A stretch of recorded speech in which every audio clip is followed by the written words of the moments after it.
You mentioned partnering, and it sounds like you go out and find the best people and the best partners, and really you create a point of differentiation, a competitive advantage with Philippe. You locked up Philippe Starck. Wasn't it almost like an exclusive agreement? It is. Well, I started with Philippe. I mean, it took me a year to get him on the phone. And we finally got his agent in New York. Philippe Starck's designer, French designer. No one's perfect. I joke, but so anyway, it took us a year. I was 26 years old. He had just got out with Ian Schrager. Starwood was trying to give him a global deal for like $50 million.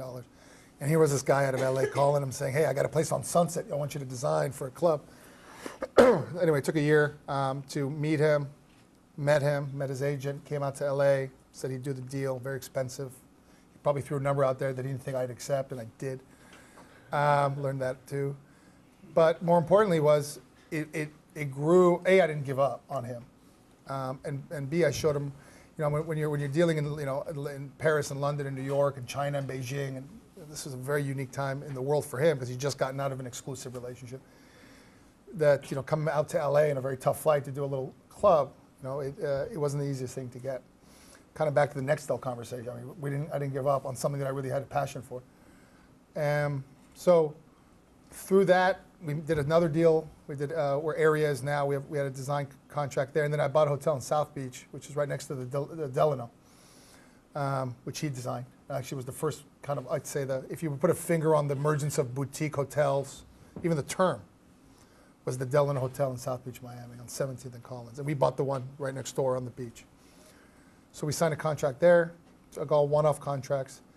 Then we did a restaurant nightlife exclusivity, where basically I prepaid for him to design six F&B brands, food and beverage brands, of which the first one was Katsuya. It was a 4-year contract.